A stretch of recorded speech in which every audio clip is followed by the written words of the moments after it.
February 1969. White House State Dining Room. 200 guests, champagne glasses raised, the Marine Band playing softly in the corner.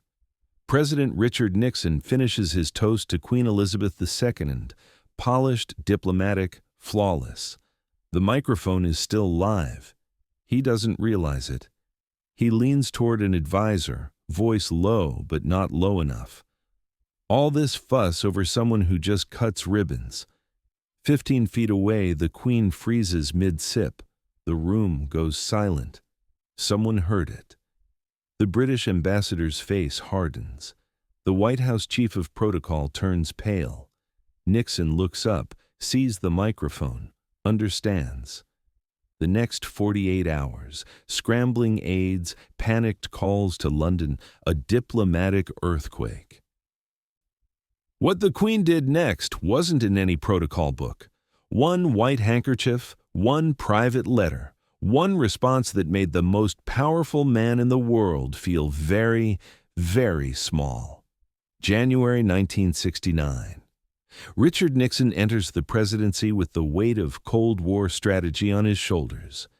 The British-American alliance, the special relationship Churchill coined in 1946, is at its peak.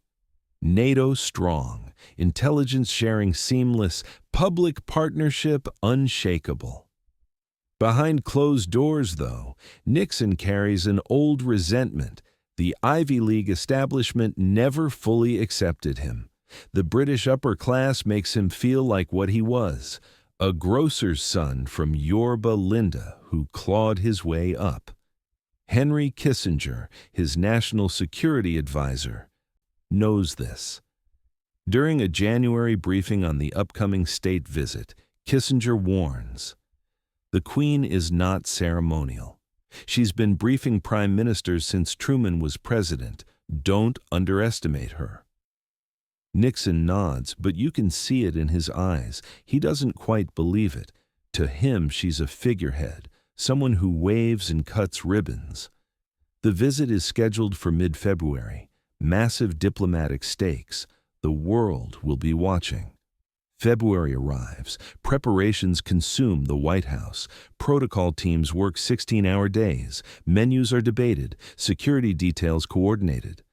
The Queen's schedule, precise, unforgiving, polished to the minute. She arrives in Washington on February 15, 1969. The photographs show her stepping off the plane. Impeccable posture. Composed smile, every inch the monarch she's been since 1952. The public appearances go flawlessly. A tour of the Capitol, a reception at the British Embassy, a private dinner with Nixon and key advisors. That dinner, cordial but formal. Nixon tries to charm her. She responds with the perfect balance of warmth and distance.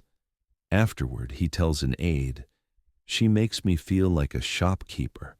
He means it as a joke, but it lands wrong. The tension is there, under the surface, the cultural clash, his insecurity, her effortless authority. White House staff notice something else. The Queen carries a white handkerchief everywhere, monogrammed ER. Someone asks about it. Her lady-in-waiting smiles but says nothing. It had been her father's. February 17, 1969. The state dinner. The East Room of the White House transformed. Chandeliers blazing, tables set with White House china, 500 guests in formal attire. Diplomats, senators, military brass, society figures. The Marine Band plays Elgar. Nixon delivers his toast to the Queen, carefully written, diplomatically correct, full of praise for the enduring alliance. The Queen responds with equal grace. Glasses clink, applause. The formal part is over. Nixon relaxes. He turns to an advisor standing beside him, John Ehrlichman, Domestic Affairs, and mutters something. The microphone on the podium is still live. Audio engineers missed it. The words carry across the room. Not loud, but clear enough. All this fuss over someone who just cuts ribbons. 15 feet away, Queen Elizabeth II pauses mid-sip of champagne. Her face doesn't change, but she heard it. So did the British ambassador. So did 3 senators. So did the White House chief of protocol, who goes white. Nixon looks up, sees the microphone, red light still on, understands. The room falls into a suffocating silence. The next 2 hours are chaos behind the scenes. Nixon exits quickly, citing the late hour. The Queen departs to Blair House with her entourage, face unreadable. In the West Wing, phones start ringing. The chief of protocol, James Symington, convenes an emergency meeting. We have a serious problem. Kissinger is pulled from another event. He listens to the recording. Someone had the presence of mind to capture it and closes his eyes. Damage control. Now. The question, who heard it? Answer, enough people, diplomats, British staff, a few senators. The press wasn't in the room for the after-toast moment, so it's not public yet. But word is spreading through diplomatic channels like wildfire. Kissinger calls the British embassy. No answer. He tries again. Finally, a junior attaché picks up. The ambassador is unavailable. Translation, you're being frozen out. Nixon wants the transcript suppressed. Too late. Copies are already in multiple hands. At Blair House, the Queen says nothing to her staff, but she places a white handkerchief on the table in her sitting room. Her aides notice. They know that gesture. The next morning, a confidential cable arrives at Buckingham Palace, marked urgent, eyes only. The British ambassador in Washington reports the incident in full, exact transcript of Nixon's comment, context, witnesses, diplomatic fallout. The cable crosses the Atlantic in hours, delivered to the Queen's private secretary, Martin Charteris. He reads it twice, then brings it to the Queen. She's in her private study, working through correspondence.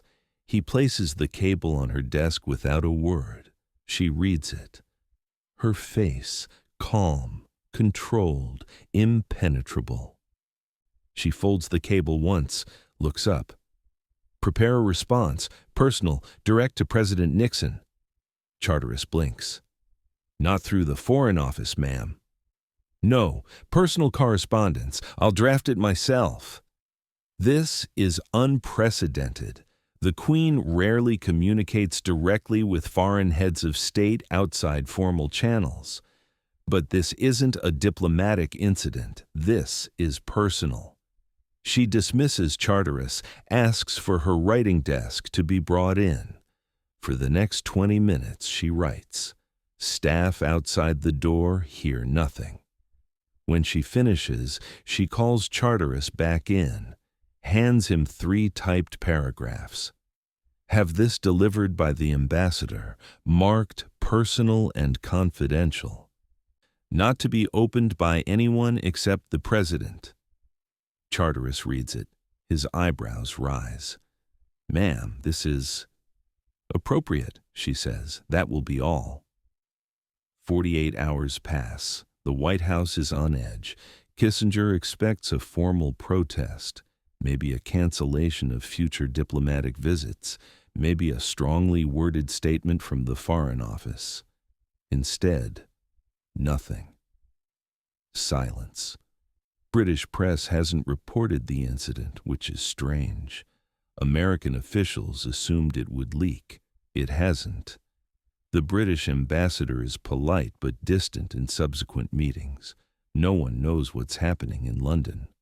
Nixon is irritable, snapping at aides, asking for updates every few hours.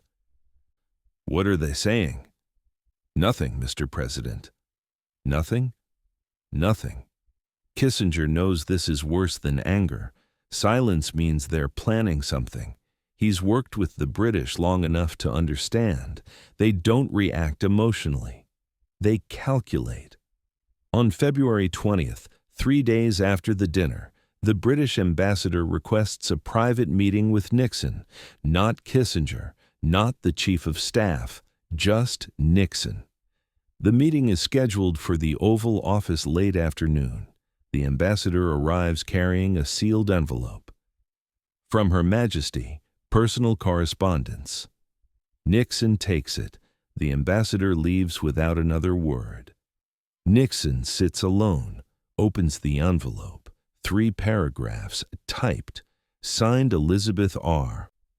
He reads it once, reads it again. His jaw tightens. He sets the letter down, stares at it, picks it up, reads it a 3rd time. The letter doesn't start with anger. It starts with precision. The Queen outlines her constitutional role. Weekly meetings with the Prime Minister, reviewing state papers, representing the United Kingdom in diplomatic matters, overseeing the Commonwealth, a political union of 54 countries and 2.4 billion people. She lists specific responsibilities most people don't know about. Then she pivots. I have been performing these duties since 1952. You were a junior lawyer in California at the time. It's not said with malice, it's stated as fact. But the effect is devastating. She continues, I understand the pressures of leadership can cause misstatements. I myself have had moments of frustration in this role. She's giving him an out, but the subtext is clear. You made a mistake born of ignorance. Then the final paragraph. She references her father, King George VI, and his partnership with Franklin Roosevelt during World War II. That alliance was built on mutual respect and an understanding that leadership takes many forms. The implicit comparison hangs in the air. You're not Roosevelt. The letter ends with cool courtesy. No formal protest, no demand for apology. Just a lesson delivered with the precision of a scalpel. Nixon reads it a 4th time. The genius of it settles over him. She hasn't attacked, she's educated him, like a teacher correcting a child who spoke out of turn. And by offering him grace, acknowledging pressures and misstatements, she's made it impossible for him to respond with anger. If he lashes out, he confirms his ignorance. If he ignores it, he looks weak. She's boxed him in with perfect courtesy. Nixon calls Kissinger into the Oval Office, hands him the letter without a word. Kissinger reads. A long silence. Finally, she's brilliant. Nixon, I know. Kissinger, you have to respond. Nixon, I know. But how? He drafts a response that night, too defensive. He tries again the next morning. Too condescending. A 3rd attempt. Too formal. Too cold. Finally, after 4 drafts, he writes something simple. A brief acknowledgement of the technical malfunction with the microphone. Deep respect for Her Majesty and the special relationship. Regret for any misunderstanding. He signs it, has it sent through proper diplomatic channels. The Queen's reply arrives 3 days later. Brief, gracious, she accepts his explanation and looks forward to continued cooperation between their nations. Diplomatic crisis diffused. On the surface, it's over. But everyone in the power circles knows what happened. The story circulates quietly through intelligence agencies, foreign services, senior diplomatic staff. Different versions, but the core remains. A president made a careless insult, and a queen dismantled him with courtesy. It becomes a case study, not in anger, in precision, in knowing when to wield power and when to teach a lesson.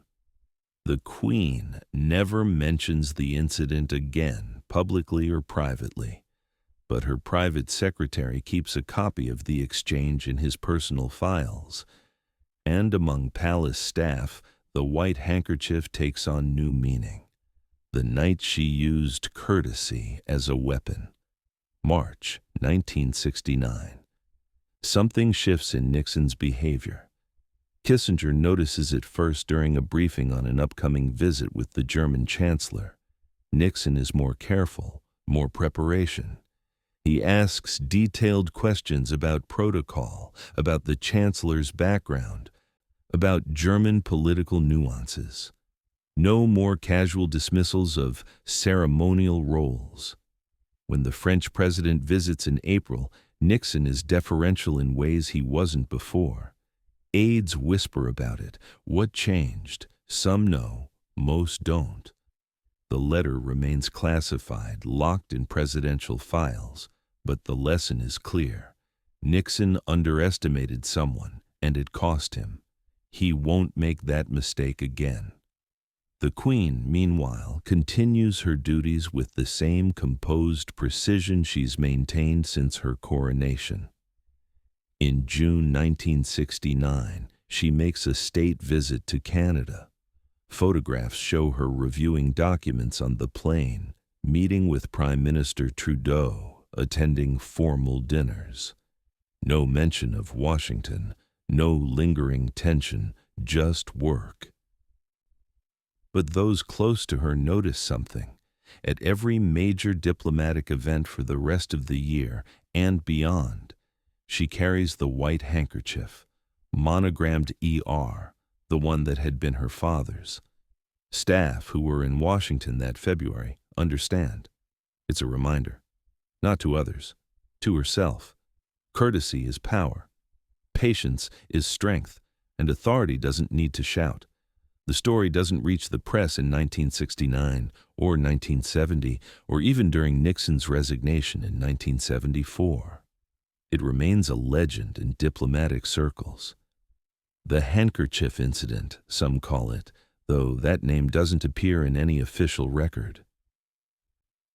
State Department veterans tell the story to younger officers as a lesson in how to handle insults without escalating. The British Foreign Office uses it as a training example, how to respond when a partner oversteps. And in the intelligence community, it's something else, proof that the Queen is sharper than most give her credit for. Years later, in the 1980s, a journalist asks Nixon about his relationship with Queen Elizabeth II. He's careful, respectful. Her Majesty is a remarkable leader. I learned a great deal from our interactions. He doesn't elaborate. The journalist presses. Nixon changes the subject. In 1990, after Nixon's death, some of his private papers are released. The correspondence with the Queen is included, but heavily redacted. Scholars piece together what they can. The letter from the Queen, still partially classified, becomes the subject of speculation. What did she actually say? Different sources offer different details, but the core is consistent. She didn't yell, she didn't threaten, she educated. And in doing so, she made her point far more effectively than anger ever could. The white handkerchief itself becomes part of the legend. Palace insiders, mostly retired staff speaking off the record, mention it in memoirs and interviews. She carried it everywhere after Washington, one lady-in-waiting recalls. It was her father's. She'd had it since his death in 1952, but after February 1969, it took on new significance. Another source, a former private secretary, describes seeing it at a 1975 meeting with President Gerald Ford. She placed it on the table before the meeting started. Ford noticed. I think he'd been briefed on the Nixon incident. He was exceptionally courteous throughout the visit. The handkerchief wasn't a threat. It was a signal. A quiet reminder that she'd been doing this for decades, that she'd outlasted multiple presidents, that she understood the weight of words and gestures in ways most politicians never would.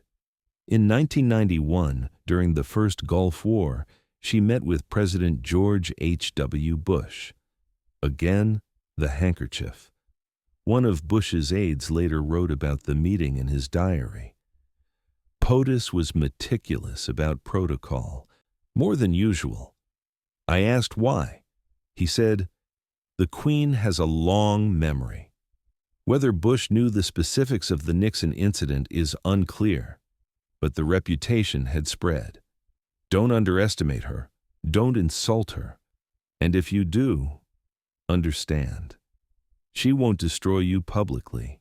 She'll do it privately, with precision, and you'll never recover.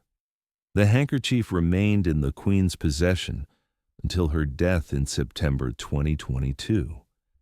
In the days after, as staff sorted through her personal effects, they found it in a small leather case in her private study.